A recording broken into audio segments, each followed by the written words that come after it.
ഇന്ന് നമുക്ക് നല്ല കട്ട തൈര്, നല്ല ക്രീമി തൈര് ഉണ്ടാക്കുന്നത് എങ്ങനെയാണെന്ന് നോക്കാം കേട്ടോ.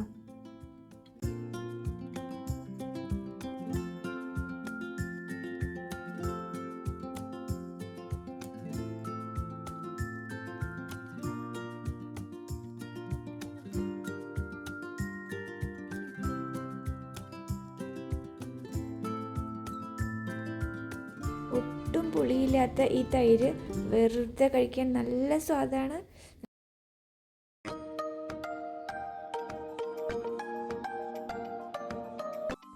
ഇന്ന് നമ്മൾ തൈര് ഉണ്ടാക്കാൻ പോണത് പാക്കറ്റ് പാലാണ് കേട്ടോ. അപ്പോൾ ഏത് പാക്കറ്റ് പാൽ വേണമെങ്കിലും ഉപയോഗിക്കാം. 2 പാക്കറ്റ് പാൽ എടുത്തിട്ടുണ്ട്.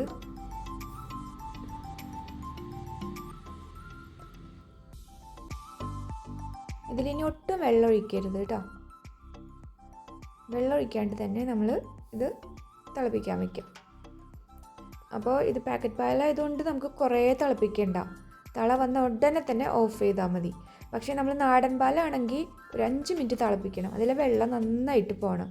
ഇനി ഇത് കുറച്ച് നേരം തണുക്കാൻ വേണ്ടി മാറ്റി വയ്ക്കുക. തണുത്തതിന് ശേഷം നമ്മൾ ഏത് പാത്രത്തിലാണ് ഒഴിക്കാൻ എടുക്കണേ അതിലേക്ക് നല്ല കട്ടിയുള്ള തൈര് കേട്ടോ. വെള്ളം പോലത്തെ മോര് അങ്ങനെയൊന്നും ഒഴിക്കരുത്. നല്ല കട്ടിയിലുള്ള തൈര് തന്നെ എടുക്കണം. അതിലേക്ക് നമുക്ക് പിടിക്കാൻ പറ്റുന്ന അത്ര പാകത്തിൽ ചൂടാറിക്കഴിഞ്ഞാൽ അതിലൊഴിച്ച് വയ്ക്കുക. അപ്പോൾ ഒഴിക്കണ തൈര് നല്ല കട്ടയായിരിക്കണം. അപ്പോഴാണ് നമ്മുടെ ഈ പാല് നല്ല കട്ടിയായിട്ടുള്ള തൈരായി മാറുക. ഇതിപ്പോൾ രാവിലെയാണ് കേട്ടോ. അപ്പോൾ വൈകുന്നേരം ഒരു 6:30 നേരത്താണ് അത് നമ്മൾ ഒഴിക്കാൻ വെച്ചത്. ഇതിപ്പോൾ രാവിലെ ഒരു 6:30 ആയിട്ടുണ്ട്. ആ സമയത്ത് നമ്മൾ നോക്കുമ്പോൾ ഇതുപോലെ ചെറുതായിട്ട് ഇങ്ങനെ വെള്ളം കാണാം കേട്ടോ. അപ്പോൾ നമ്മളിതൊന്നും ചെയ്യണ്ട. ഇനി ഇത് ഇങ്ങനെ തന്നെ നമ്മൾ ഫ്രിഡ്ജിൽ മാറ്റി വയ്ക്കുക. ഇവിടെ എങ്ങനെയാണ് ചെയ്യണത് കേട്ടോ. ഇങ്ങനെ തന്നെ ഇത് അടച്ചിട്ട് ഫ്രിഡ്ജിലേക്ക് മാറ്റും. അത് കഴിഞ്ഞ് കുറച്ച് നേരം കഴിഞ്ഞിട്ട് ഒരു 1-2 മണിക്കൂറൊക്കെ കഴിച്ചാലും കുഴപ്പമില്ല കേട്ടോ. അത് കഴിയുമ്പോൾ നമുക്കിത് കുറച്ചും കൂടെ ഉറയ്ക്കും. ആ സമയത്ത് നമുക്ക് അതിലുള്ള വെള്ളം ഇങ്ങനെ വേഗം മാറ്റാൻ പറ്റും. ഫ്രിഡ്ജിലേക്കാണ്ട് നമ്മൾ വെള്ളം മാറ്റുമ്പോൾ അധികം വെള്ളം ഇങ്ങനെ പെട്ടെന്ന് തൈരടക്കം അതിലേക്ക് പോരും. അപ്പോൾ തണുത്ത് കഴിയുമ്പോൾ തൈര് അവിടെ ഉറച്ച് കിടക്കും. നമുക്ക് വെള്ളം മാറ്റാൻ പറ്റും.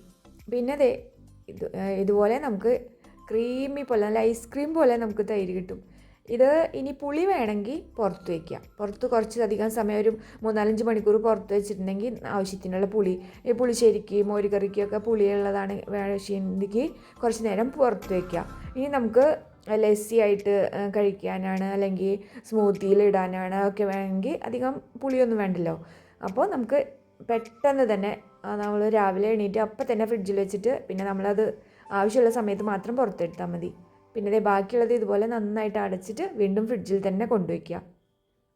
ഇനി ഇതൊരു വിസ്ക് വെച്ചിട്ട് ഇളക്കുകയാണെങ്കിൽ പെട്ടെന്ന് ഇതിൻ്റെ കട്ടയ്ക്ക് പോയി നല്ല ക്രീമി പോലത്തെ കിട്ടും കേട്ടോ. ഇത് നല്ല സ്വാദാണ്. ഇത് വെറുതെ കഴിക്കാനാണ് ഇപ്പോൾ എടുത്തിരിക്കുന്നത്.